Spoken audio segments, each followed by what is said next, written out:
তো যারা 2025 সালে উচ্চ মাধ্যমিকে দর্শন পরীক্ষা দেবে 8 মার্কের এই লজিকটা 100% কমন আসবেই। প্রথম প্রশ্ন 8 মার্কের বচন অধ্যায় থেকে এটাই থাকবে। ক্লিয়ার? তো কিভাবে এই 8 মার্কের উত্তর, লজিকের উত্তর তোমরা করবে তোমরা দেখে নাও। 100% বললাম, তুমি আমার ক্লাস করবে আর লজিক পারবে না, এটা হতে পারে না। ঠিক আছে, তো মন দিয়ে ক্লাসটা করো। প্রশ্নটা কি, নিম্নলিখিত বাক্যগুলিকে তর্কবিদ্যাসম্মত আকারে রূপান্তরের গুণ ও পরিমাণ উল্লেখ করো। এরকম প্রশ্ন দেওয়া থাকবে। জড়বাদী হলেই চার ভাগ হয় না, কেবলমাত্র সত্যবাদীরাই সৎ, অধিকাংশ প্রতিবেশী সহানুভূতিশীল, চতুর্ভুজ গোলাকার নয়। কিভাবে উত্তর করবে লজিকের? তো চলো মন দিয়ে ক্লাসটা করে নেওয়া যাক। আরেকটা কথা বলছি, পুরো টিউশনটা কমপ্লিট হয়ে গেছে। যুক্তি থেকে আরোহমূলক দোষ 12টা অধ্যায় সম্পূর্ণ টিউশন কমপ্লিট, 80 ফুল মার্কস উত্তর সহ কমপ্লিট। লিখিত পরীক্ষায় যদি 80-তে 80 পেতে চাও তো পুরো টিউশনটা পরীক্ষার আগে অবশ্যই চোখটা একটু বুলিয়ে যাবে।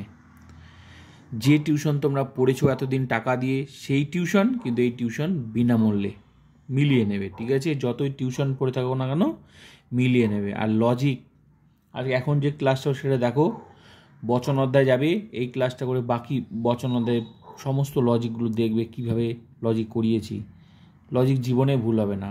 নোটস এই অধ্যায় থেকে নোটও আসবে, নোট লিখে দিয়েছি, শর্ট প্রশ্ন, শর্ট সুন্দর করে খাতার মতো সাজানো আছে। 12টা অধ্যায়, তোমার যা যা দরকার সব পেয়ে যাবে। তো প্লিজ বন্ধুদেরকে শেয়ার করে সবাইকে ক্লাস করার সুযোগ করে দেবে। তো ক্লিয়ার? চলো যাও। জড়বাদী হলেই চার ভাগ হয় না, প্রথম প্রশ্নের উত্তর কি? 1 নাম্বার উত্তরটা আমি করছি। জড়বাদী হলেই চার ভাগ হয় না, তার মানে কোন বচন হবে এটা? জড়বাদী হলেই চার ভাগ হয় না, তার মানে কিছু কিছু জড়বাদী নয় চার ভাগ। এই যে কিছু কিছু নয়, একটা কথা মনে রাখবে সবসময়, যে নিয়মের শব্দগুলো থাকবে তা নয়, নিয়মটা তোমাকে আগে জানতে হবে, সেই শব্দগুলো অ্যাপ্লাই করে দেখতে হবে। যেমন জড়বাদী হলেই চার ভাগ হয় না, তার মানে কি বলতে যাচ্ছে? তার মানে কিছু কিছু জড়বাদী চার ভাগ নয়। তো কিছু কিছু নয়, তার মানেটা কোন বচন? ও বচন, যেটা ও বচনের নিয়মে লিখে দিয়েছি। একটা কথা মনে রাখবে, লজিক শিখতে গেলে নিয়ম ছাড়া কোনোদিনও পারবে না। আর আমি বচন অধ্যায় যাই দেখো, প্রত্যেকটা নিয়ম কোড লিখে দিয়েছি আগে, তারপর লজিক করিয়েছি। তো এই জন্যই বেশিরভাগ স্টুডেন্ট লজিক পারে না। তার মূল কারণ হচ্ছে তোমরা ফুল টিউশনটা ক্লাস করোনি, তাই পারছো না। ঠিক আছে, তো তাহলে উত্তর কী হবে? প্রথম প্রশ্ন এলে দিয়ে করতে হবে।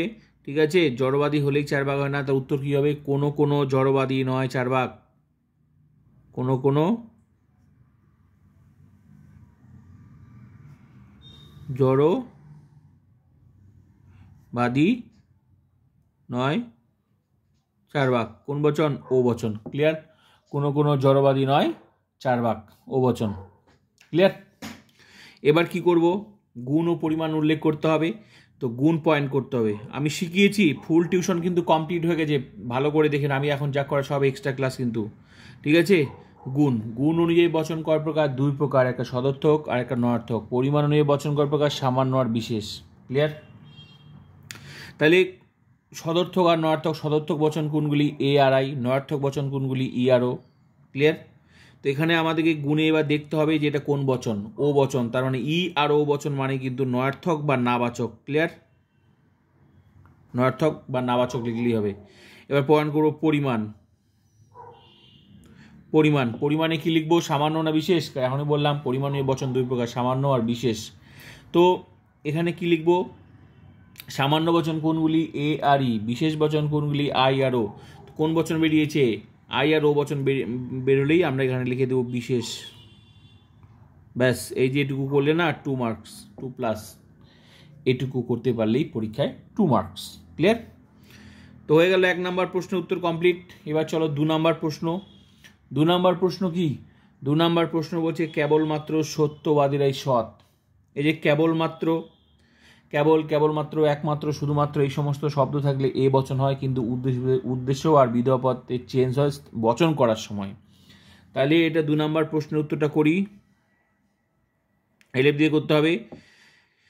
তাহলে এটা উদ্দেশ্যটা বিধেয়পদ, বচন করার সময় চেঞ্জ হবে। তাহলে সকল সৎ ব্যক্তি হয় সত্যবাদী। সকল সৎ ব্যক্তি হয় সত্যবাদী। কোন বচন? এ বচন। ক্লিয়ার? সকল সৎ ব্যক্তি হয় সত্য কথা। আমি ছোট করে লিখলাম, মুখে তো আমি বলেই দিচ্ছি, তোমরা খাতার মধ্যে লিখে নেবে। ক্লিয়ার? এবার গুণ। ক্লিয়ার? গুণ গুণ অনুযায়ী কি বললাম? গুণ অনুযায়ী বচন দুই প্রকার, একটা সদর্থক আর নয়ার্থক। তো কি লিখবো? সদর্থক লিখবো, নয়ার্থক লিখবো? এ বচন বেরিয়েছে, এ আর আই মানেই সদর্থক বচন। সদর্থক বা হ্যাবাচক।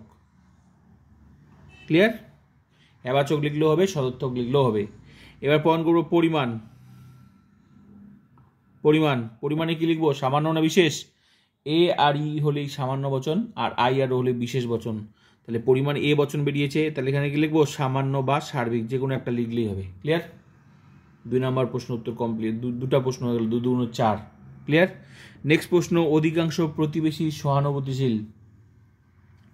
এই অধিকাংশ থাকলে কি বচন হয়? নিয়মে লিখে দিয়েছে, দেখে নেবে। কোনো কিছু অধিকাংশ, বেশিরভাগ, প্রায়, সাধারণত, এই যে শব্দগুলো, এগুলো থাকলে, সঙ্গে হ্যাবাচক থাকলে আই বচন হয়। তার মানে 3 নম্বর প্রশ্নের উত্তরটা চলো করি। 3 নম্বর প্রশ্নের উত্তরটা হবে আই বচন। কোনো প্রতিবেশী হয় সহানুভূতিশীল।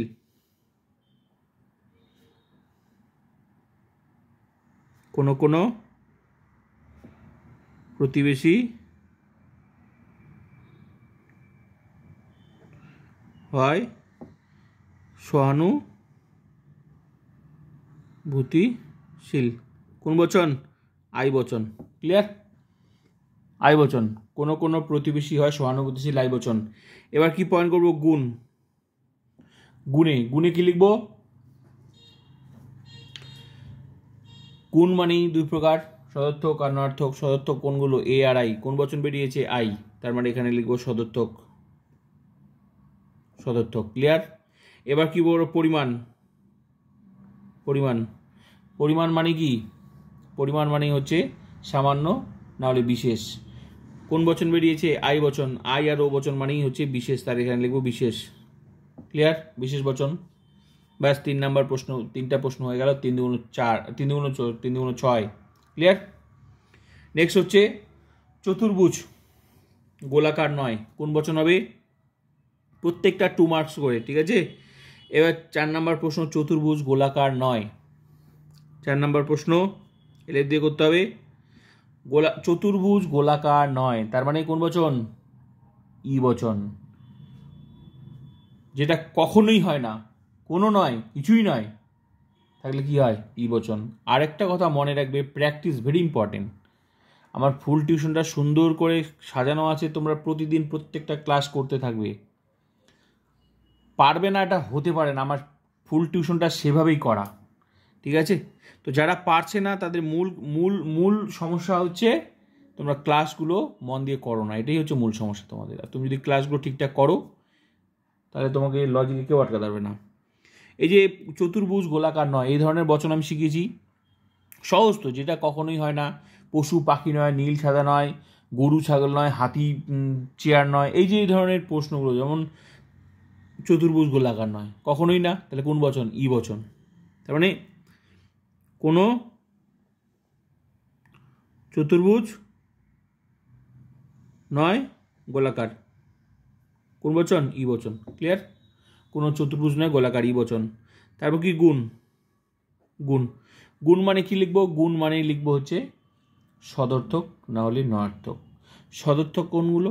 এ আর আই। নয়ার্থক কোনগুলো? ই আর ও। নয়ার্থক বা নাবাচক। তাহলে এখানে যেহেতু ই বচন বেরিয়েছে, তাহলে নাবাচক লিখলেও হবে নাবাচক। ক্লিয়ার? নাবাচক বচন। ক্লিয়ার? এবার পরিমাণে কি লিখবো? পরিমাণ সামান্য মানে বিশেষ। সামান্য বচন কোনগুলি? এ আর ই। বিশেষ বচন কোনগুলি? আই আর ও। কোন বচন বেরিয়েছে? ই বচন। সামান্য বা সার্বিক লিখলেও হবে, ব্যাস, সামান্য বা সার্বিক, ব্যাস হয়ে গেল 4 2 8। তো এগুলো আমি প্র্যাকটিস করালাম, জাস্ট আমি শুধু প্রচুর ক্লাস করিয়েছি।